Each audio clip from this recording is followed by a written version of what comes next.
आणखी एक मोठी बातमी आहे। बीडमध्ये एका विद्यार्थिनीचा 2 शिक्षकांनी विनयभंग केल्याची धक्कादायक घटना उघडकीस आली।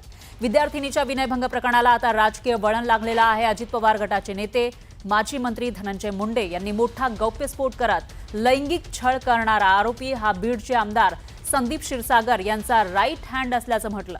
त्यामुळे दोन्ही आरोपी आणि संदीप क्षीरसागर यांचे सीडीआर काढावेत अशी मागणी धनंजय मुंडेंनी केली।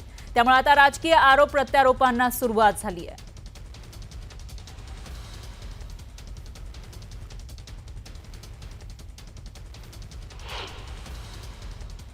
स्थानिक पोलीस याबाबत एवढी गंभीर दिसत नाही, कारण एकीकडे साध्या गुन्ह्यात पीसी मागितली तर कोर्ट 14 दिवसाची पीसी देतं, पण या गुन्ह्यामध्ये पास्को असताना पोलिसांनी फक्त 3 दिवसाची पीसी मागितली आणि कोर्टाने 2 दिवसाची दिली।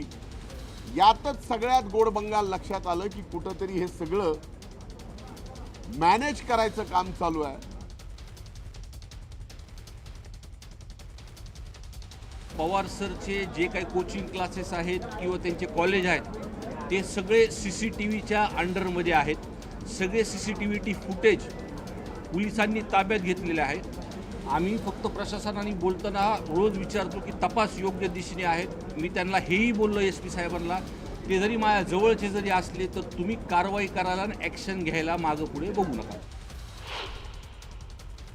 ज्या वेळेस माझ्यावर इलेक्ट्रॉनिक म्हणजे मीडियाचं ट्रायल चालू होतं, हालाकी त्या घटनेत माझा कुठेही कसाही संबंध नव्हता, ते बोलत होते, पण त्यांच्या कुणाच्याही विरोधात मी बोललो नाही, कारण सत्य काय हे मला माहिती आहे आणि सत्य बाहेर येईल। कारण आपल्या हातून असं कृत्य कधी घडणार नाही। मी कधीही कुणावर बदनाम करण्यासाठी आरोप केलेले नाही। ज्या क्षणी पीडितांनी या संदर्भातली तक्रार SPला केली त्याच दिवशी त्याचा गुन्हा दाखल झाला। तुमच्यासारखे 150 दिवस मी गायब नव्हतो झालो कुठं, तर मंत्रीपद गेल्यामुळे त्यांना कुठं ना कुठं अजून सुद्धा दुःख आहे त्याचं। तर फक्त त्यांनी या गुन्ह्यातच जसं बोलतात येते तसं मसाजोगच्या प्रकरणात सुद्धा त्यांनी अग्रेसिव्ह भूमिका घेतली पाहिजे होती। आम्ही तर म्हणतोय तपास करा। दरम्यान बीडमधील विनयभंग प्रकरणाची SIT चौकशीची घोषणा मुख्यमंत्र्यांनी केली